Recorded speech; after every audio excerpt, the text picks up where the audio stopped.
everyone, welcome back to English 112. This is for our class for Tuesday, the 12th of December, as we are nearing the ending of the semester.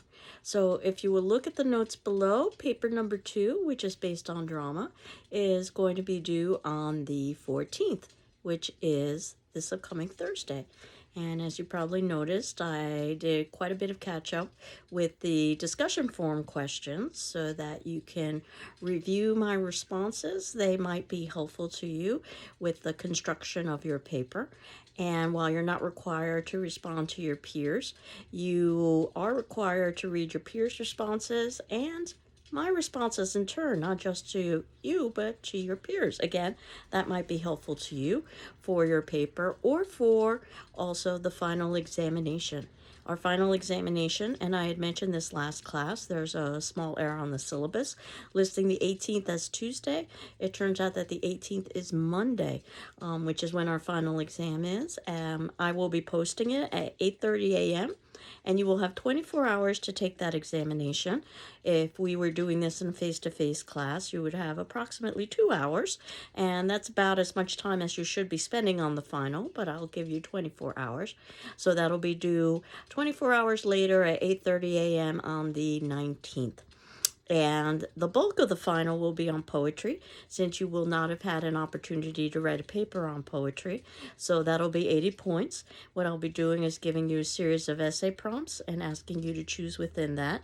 And it will be an open book, open note exam. So you can use resources much like discussion forum responses and class videos and class notes, much like you would if you were writing a paper.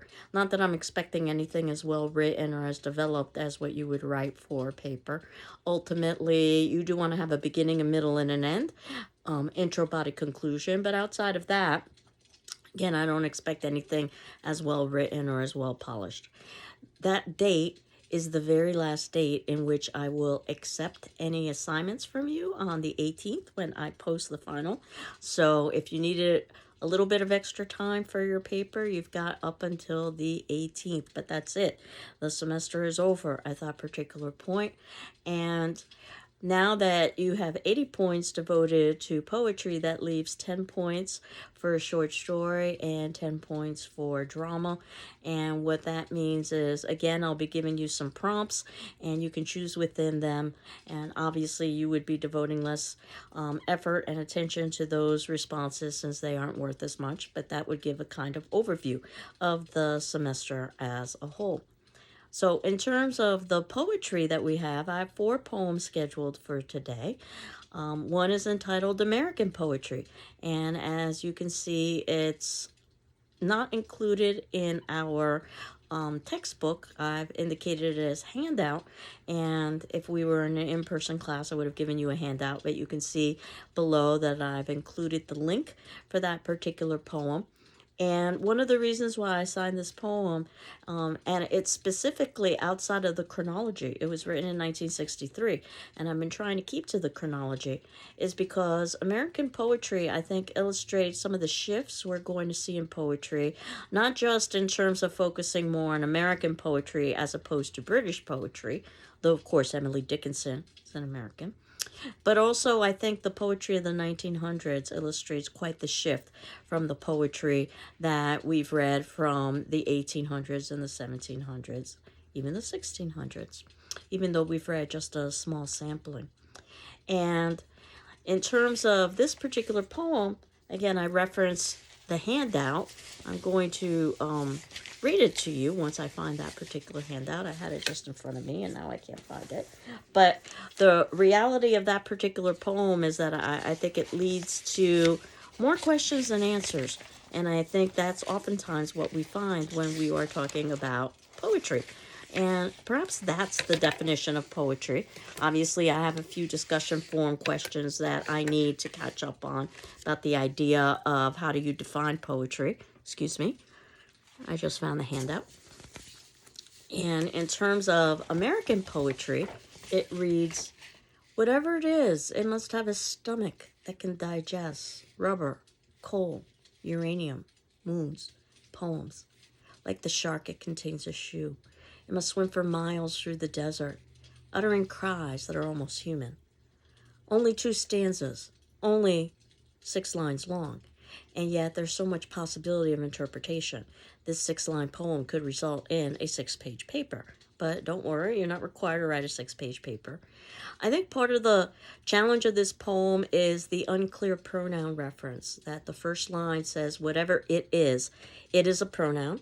The word it is a pronoun. It takes the place of a noun, and we aren't provided with the noun in the sentence. And of course, if we were writing an academic essay, then that would be something that I would circle and call it an unclear pronoun reference. It what be concrete.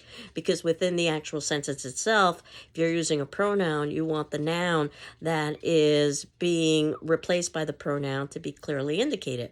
You probably mentioned the noun in the previous sentence, but when we're looking at a grammatical structure of a sentence, we don't consider the sentences beforehand or afterwards.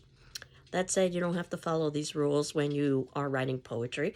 Poetry deliberately breaks rules, but we conveniently are given the noun not in the first line, but in the line before that. Yes, there is a line before that if we wanted to count the title.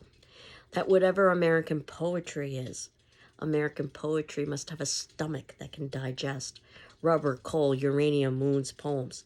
It's quite the list there. The idea of stomach and consumption and being able to tolerate something that perhaps you wouldn't normally be ingesting. Rubber, coal, uranium, moons, and poems. Rubber, I can't help but think of Walter Lee Younger in Raisin in the Sun, when at one point he says, are you going to run a rubber plant and, become a capitalist of industry and be a man? Of course, that's very much an American industry, rubber. As is coal, and we know now that coal is dirty energy. And I think in the 1960s there was an awareness of this, not necessarily in the way that it is now. Uranium, which is used in nuclear weapons and also nuclear energy, can be both destructive or it can also be creative. Moons. And if you think about the time period of this poem, the moon race was so important that we beat the Soviets in terms of who was going to make it to the moon first. The first man on the moon, and was America. Moons are also very poetic. And the last line, or the last element of that line, is poems. The idea that poetry can talk about anything, whether it be poetic or not. And then the next stanza, like the shark, it contains a shoe. And I always think about this idea of consumption. Sharks will eat anything and everything. Of course, a shoe implies that perhaps the shark is eating garbage, but perhaps the shark has consumed the human as well. And the idea that a shark can't digest a shoe, much like we might not be able to easily digest all of the subjects of poetry now, where anything and everything is open game for subject matter for poetry. It must swim for miles through the desert. Obviously, that's an oxymoron. You can't swim for miles through the desert. Imagine if you tried to do that, you'd be exhausted, actually. And maybe that's what poetry is. It's a contradiction and an oxymoron. Uttering cries that are almost human. These are very different than the peddler's cries when we were talking about the story of An Hour, where the peddler was crying his wares. That's a much more positive element of crying. Here, cries that are almost human suggest something that is other, monstrous, and also painful.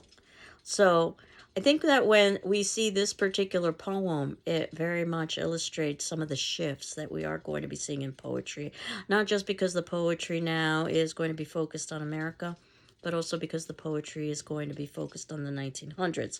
So we've already got a rich history of poetry where ultimately you can springboard off of that history and try to create new voice and new commentary. Now, the first poem that we're reading after American poetry maybe is much more conservative and much more traditional, The Road Not Taken. But I wanted to do that poem, not only because it's so iconic. Everybody seems to know this poem, much like everybody seems to know Shall I Compare Thee to a Summer's Day. But also it's because it's one of the most misunderstood poems, just like Shall I Compare Thee to a Summer's Day. And lastly, in our textbook, there is an example of an explication, a detailed analysis, word for word, line for line, piece of punctuation by piece of punctuation. And that said, I wanted to give you an example of how one could go about analyzing poetry. I'm well aware that, again, this example of an explication would be something that would be more appropriate for a paper rather than for a final examination essay question. So this explication is much more detailed and much more developed than anything that I would be expecting, but still it serves as a model to you. So you can see that I've got the link for The Road Not Taken below from the Poetry Foundation. And in terms of The Road Not Taken, just to quickly review it, because chances are you probably have some familiarity with this poem. Written in 1916, so obviously decades before American poetry. Again, as I had admitted, I'm out of the chronology. Two roads diverged in a yellow wood, and sorry I could not travel both and be one traveler. Long I stood and looked down one as far as I could to where it bent in the undergrowth. Then took the other as just as fair, and having perhaps the better claim, because it was grassy and wanted wear, though as for the passing there, had worn them really about the same.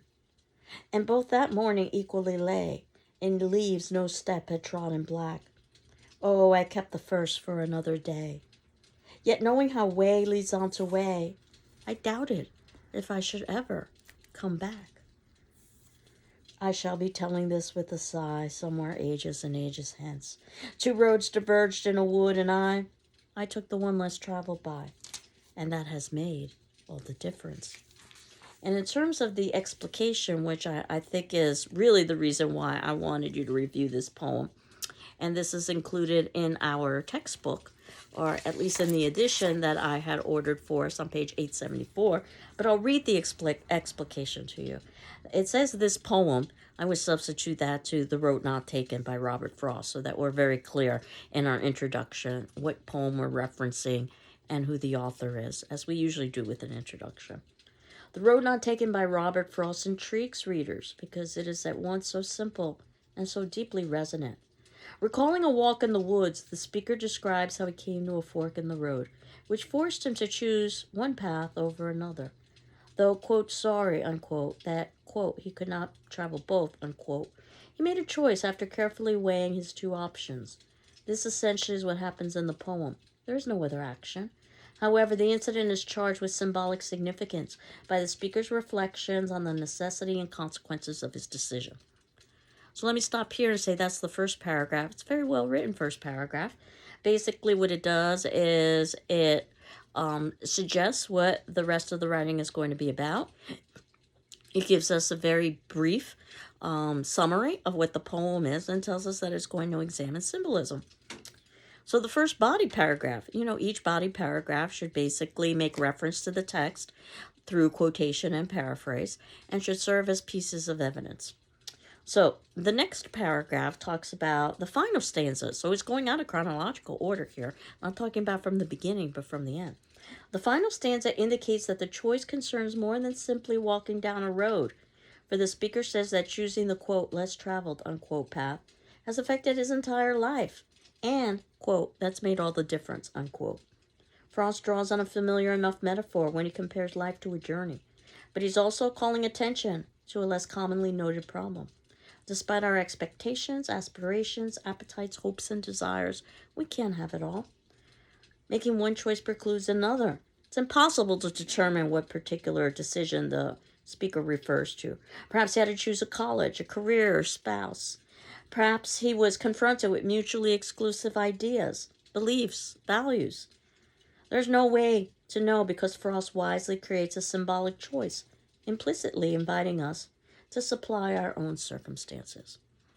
So I'll stop here and say that's the ending of the first paragraph, which very nicely talks about one of the major elements of the poem that makes it perhaps so appealing to so many people. We aren't given a specific choice so that we can all plug in a choice. And of course, as our lives change, our choices change. So this is a poem that we can revisit over and over again over the course of our life.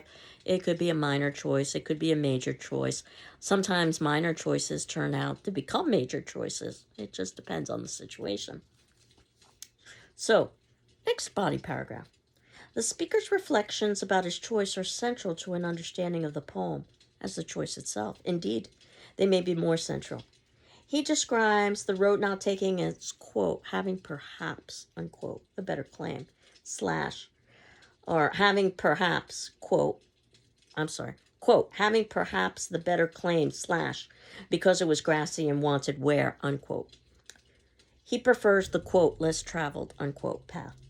This seems to be an expression of individualism, which would account for, quote, the difference, unquote, his choice made in his life.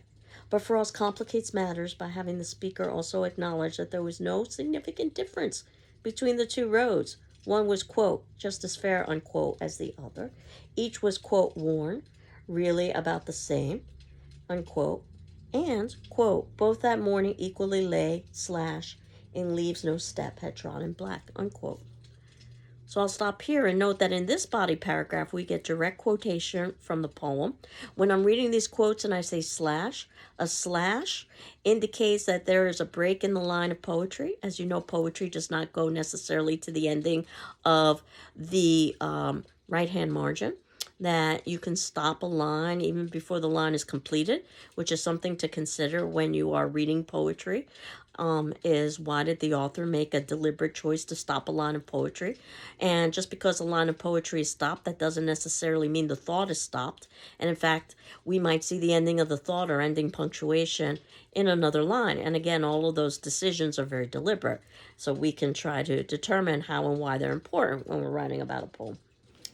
And that the idea of the equivocation in this poem, that this person is torn between two choices, and it seems like one choice is better than another. But upon reflection, perhaps the other choice is better than the first choice. But upon reflection, and you see they're vacillating, they're going back and forth.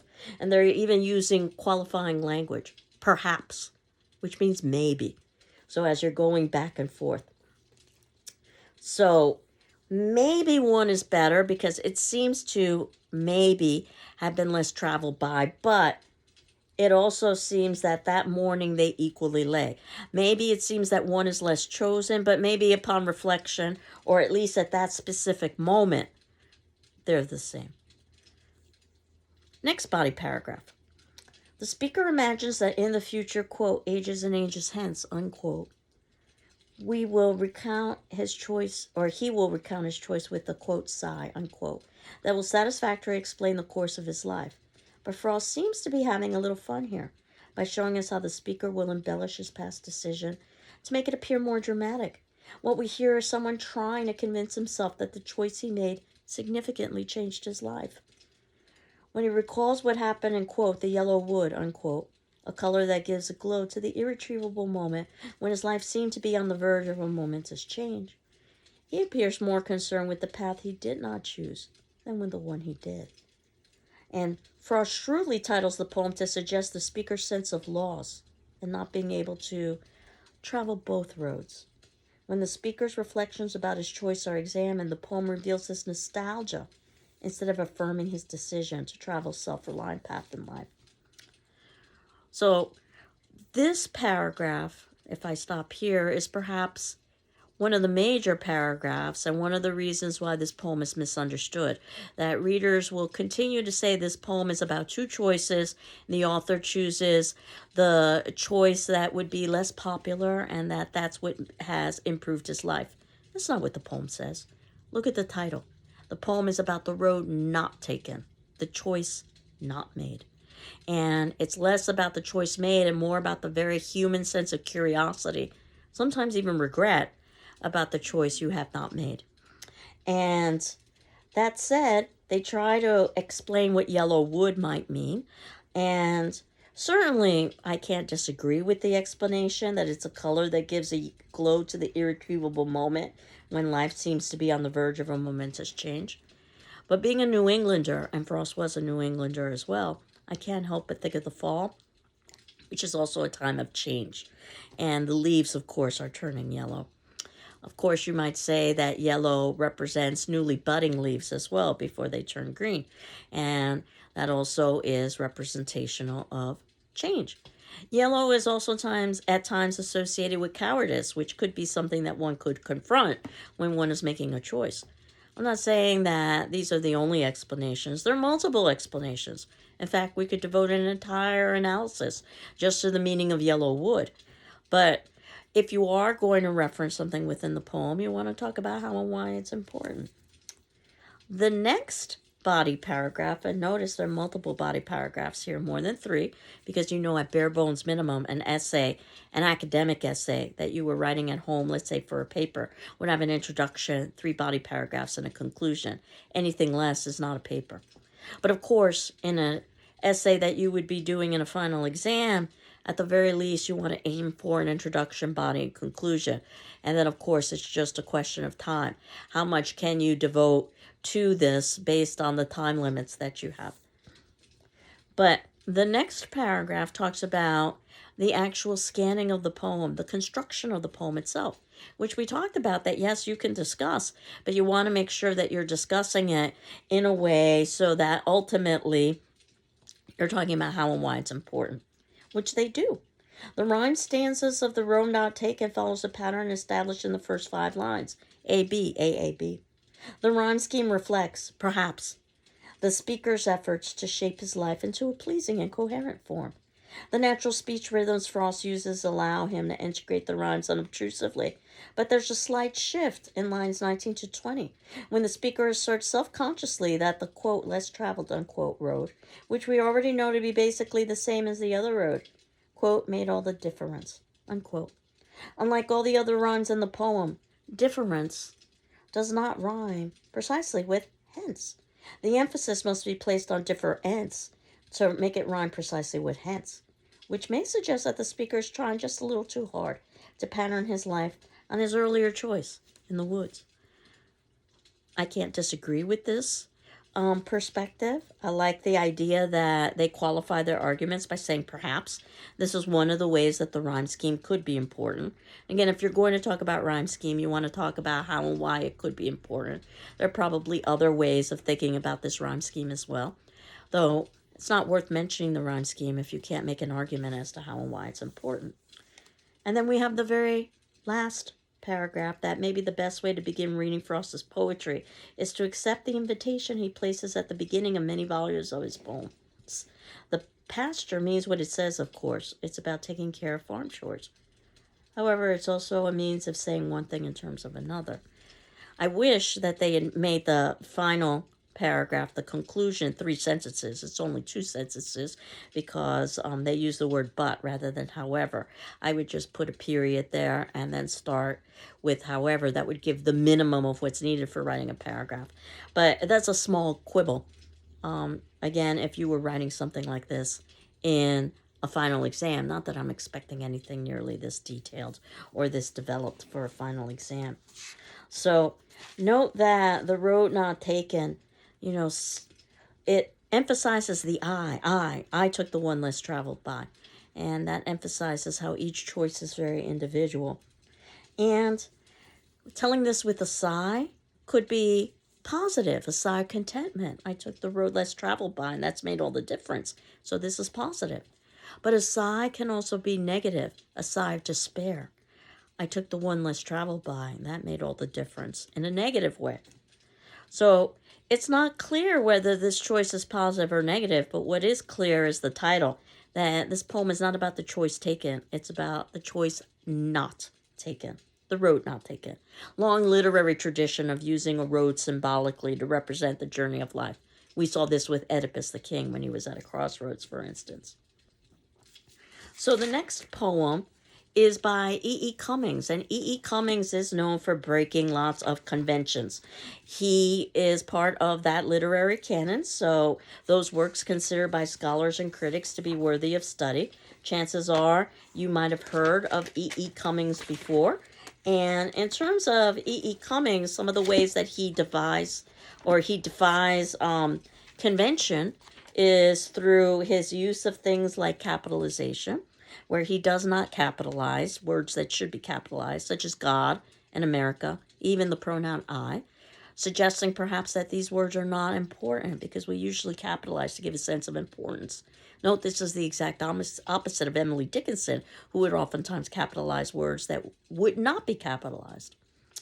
And also, The idea of the fact that he would be discussing topics that wouldn't be considered appropriate for the time period. This is 1926.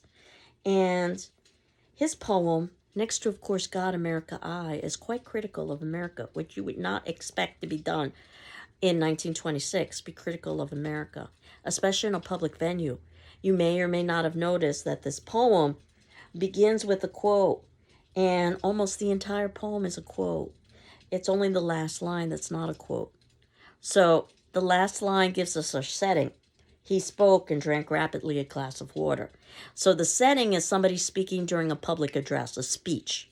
So, and what they say is, and again, this is included in your textbook on page 718, quote, next, of course, God, America, I love you, land of the pilgrims, oh, so forth, oh, say, can you see, by the dawn's early, my country, 'tis of, centuries come and go, and are no more of it. We should worry in every language, even deaf and dumb. Thy sons acclaim your glorious name by gory, by jingo, by gee, by gosh, by gum. Why talk of beauty? What could be more beautiful than those heroic happy dead, who rushed like lions to the roaring slaughter? They did not stop to think, they died instead. Then shall the voice of liberty be mute. Unquote. He spoke and drank rapidly a glass of water. And basically what we've got here is these partial cliches that are associated with American patriotism. Things like Land of the Pilgrims and Oh Say Can You See, things from, let's say, the Pledge of Allegiance or from the Star-Spangled Banner. But of course, all of this is an ironic deflation because we just get bits and pieces. And the suggestion is that people don't even know all the words. And even if they do, is that really the best way to show patriotism? Again, you don't have to agree with Cummings, but you do want to make sure that you understand what he's saying. And he talks a little bit about every language, even deaf and dumb. Notice how deaf and dumb is run together so that it is obvious that it sticks out from the rest of the poem. Perhaps suggesting that Americans are deaf and dumb? Thy sons acclaim your glorious name. When he's talking about sons, he's talking about soldiers. Again, in 1926, soldiers would be male. Thy sons acclaim your glorious name by gory, by jingle, by gee, by gosh, by gum. All these G sounds, alliteration, the initial repetition of consonant sounds. G is also the first word for the, or is also the first letter for the word gun, which is what soldiers do. And that's what war is, it's gory. And instead, people say words like gee and gosh and gum, or at least in polite company.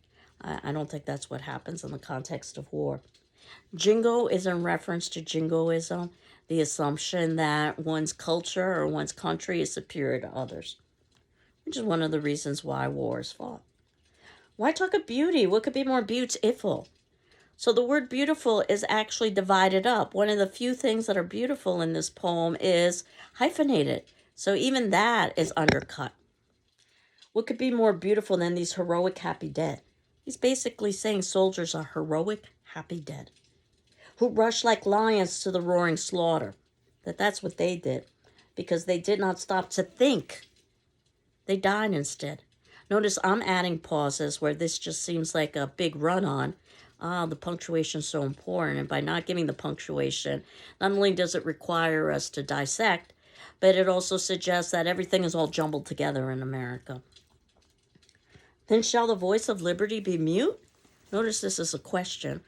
And the question is, what is the voice of liberty? Is it being a patriot by being able to recite the Pledge of Allegiance or sing the Star-Spangled Banner?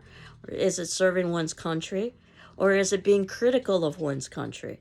Again, I can't answer the question for you, but of course, based on the way Cummings has put it, the patriot is the one who questions patriotism, or at least superficial patriotism, which is what Cummings is attempting to do in the context of he spoke and drank rapidly a glass of water.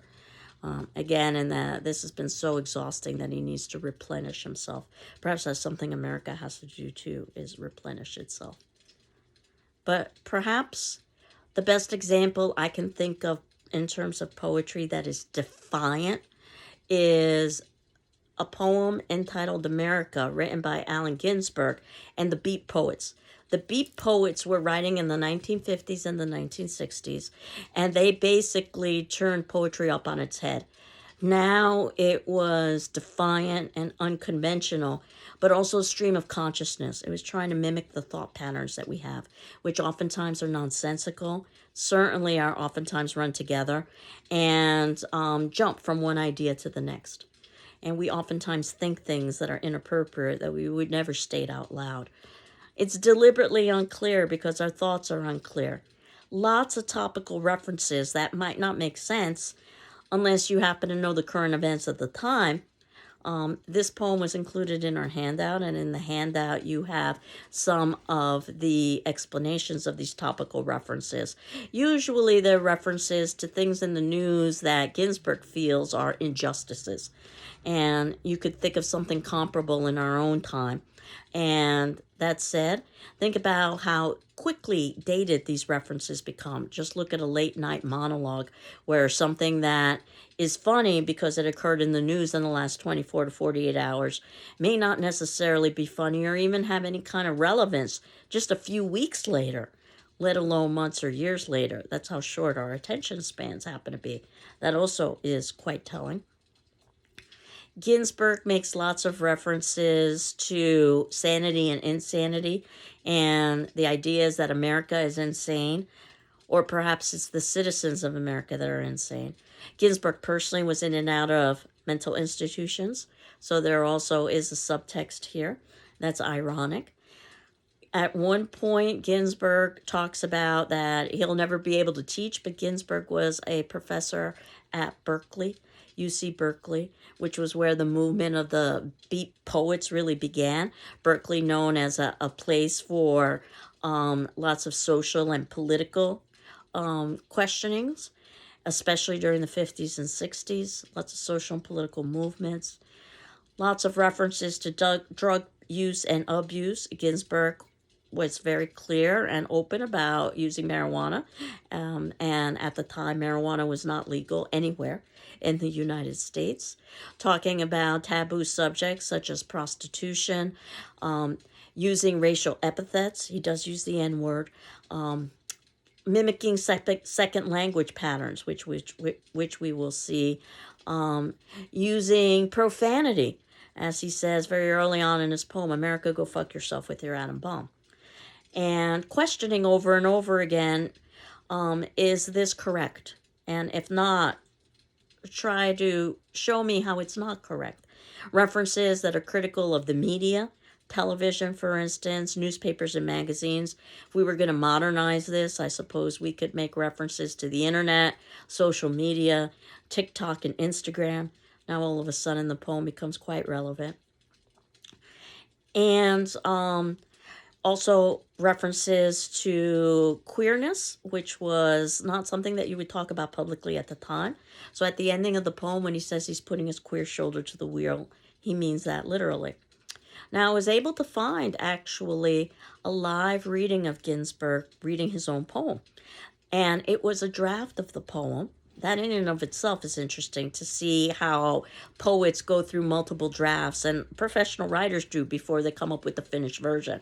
So obviously the draft is going to be quite different than the finalized version that you've got in your handout. And thinking about the reasons for some of the changes is quite interesting. He was reading this to a Berkeley audience, which I think is important to understand, because as you are hearing him read this poem out loud, which is an event as much like attending let's say, a live performance of a drama, but also you get to hear the audience's responses, which I think are quite telling. So I'm going to leave you with listening to Allen Ginsberg reading his poem. Next class, what we'll do is talk a little bit about the poem itself, as well as our final poems, which happen to be The Lover Not Taken. And yes, you should be thinking of The Road Not Taken.